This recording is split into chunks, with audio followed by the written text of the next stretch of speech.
Your Excellency, Salva Kiir Mayardit, East Africa Community Chair, former Chair, and the Honorable Heads of States, led by our new Chair, His Excellency Dr.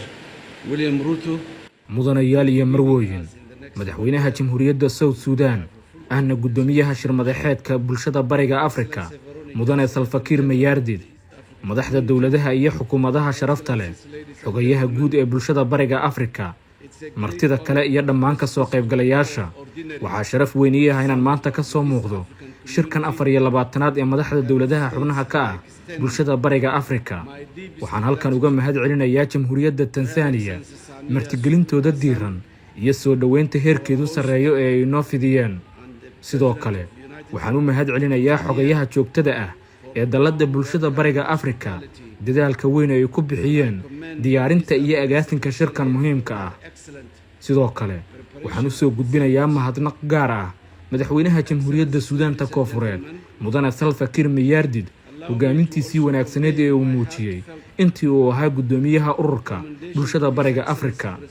sidoo kale waxaan isna hubanbaliyeenayaa jamhuuriyadda Uganda madaxweynaheeda oo la wareegaya hoggaanka shirmadaxeedka bulshada bariga Afrika aniga oo kalsooni ku qaba inay sii xoojin doonaan himilooyinka iyo howlaha aynu u wada taaganahay waxaana cadeynayaa in dalkaygu uu diyaar u yahay inuu si gaar ah ula shaqeeyo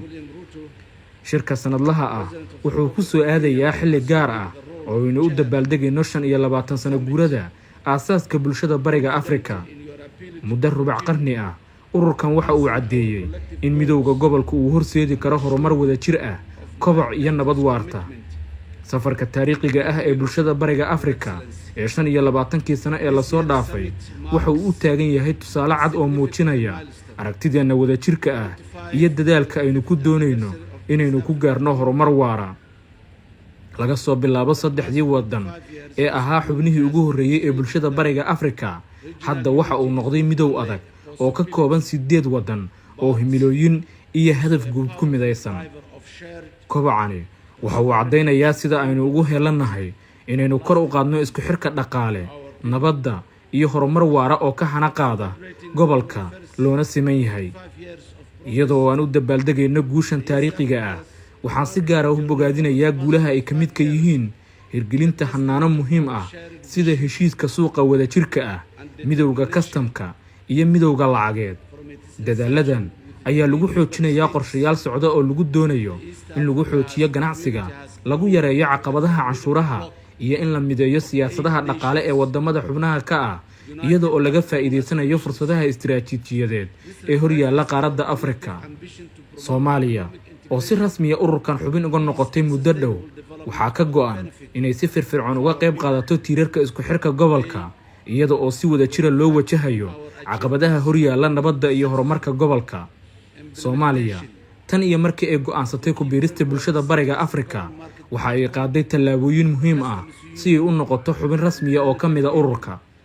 waxaan mudnaanta siinay hirgelinta qorshaha isku xirka iyo heshiiska ku biirista ururka waxaan si buuxda ugu helanahay inaynu ku shaqeyno hadafyada ururka iyada oo laga shidaal qaadanayo waayo aragnimada xubnaha kale ee naga soo horeeyay mowduuca shirkan oo ah kor u qaadista nabadgelyada ganacsiga horumarka waara iyo ammaanka si loo hagaajiyo nolosha dadka waxa uu si kooban u soo bandhigayaa yoolalkeena wada jirka ah waana baaq ku saabsan inaynu xoojino iskaashiga si aynu uga gudubno caqabadaha isku xiran ee dhaqaale nabadgelyo iyo deegaan nabadda iyo ammaanku waa tiirka ugu muhiimsan ee lagu gaari karo horumar waara Soomaaliya waxa ay sameysay horumar la taaban karo oo ku aadan dagaalka ka dhanka ah argagixisada balse caqabadaha gobolku wali waa ay sii jiraan tusaale ahaan heshiiskii sharci darrada ahaa ee dhawaan Itoobiya la gashay maamulka Somaliland ee waqooyiga Soomaaliya waxa uu sababay caqabado amni oo gobolka ku yeeshay saameyn taban kuwaasi oo weeqay dadaaladii lagu doonayay in lagu soo baabi'iyo argagixisada Al-Shabaab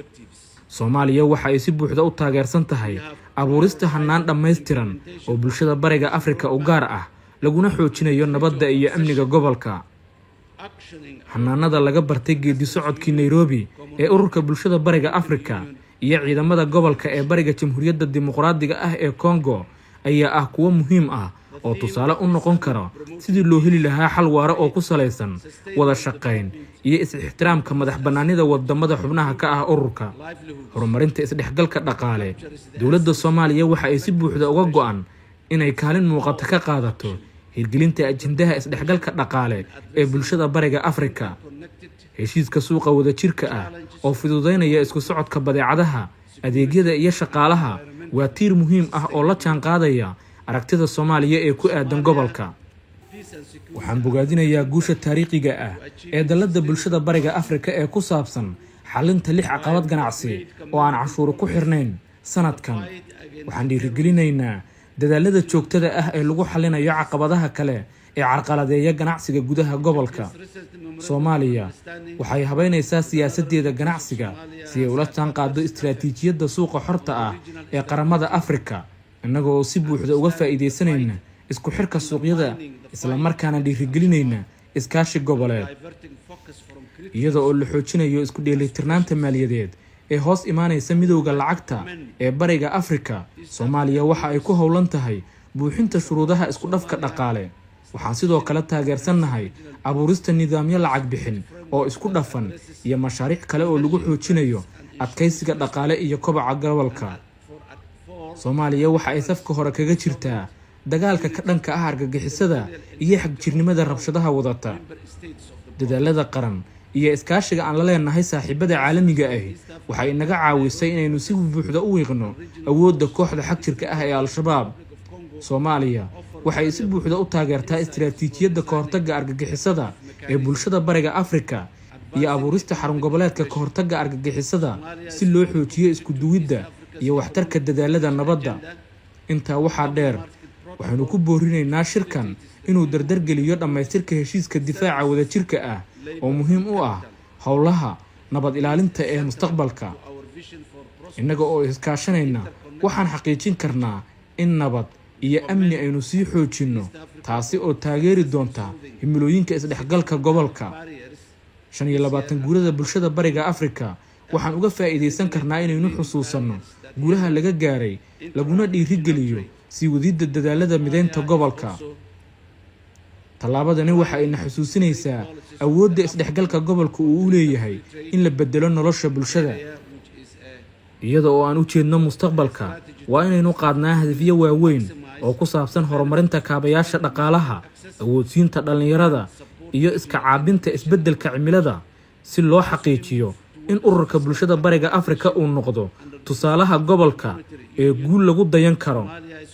gabagabadii, Soomaaliya waxa ay ku boorinaysaa in shirkani uu mar kale caddeeyo go'aankiisa ilaalinta heshiiska bulshada bariga Afrika iyo aragtida ku aadan gobol midaysan, barwaaqo ah oo nabad ah. aynu wajahna caqabadaha na hortaagan inaga oo ka faa'iideysanayna fursadaha waaweyn ee na hor yaalla. wadajir ayaan ku gaari karnaa gobol ku salaysan nabad, barwaaqo, midnimo, isla markaana u dhiga jiilasha dambe dhaxal qiimo leh oo lagu faano. xaqiiqdii xooggeenu waxa uu ku jiraa wadajirkeena. Defined by peace, prosperity and unity, leaving a lasting legacy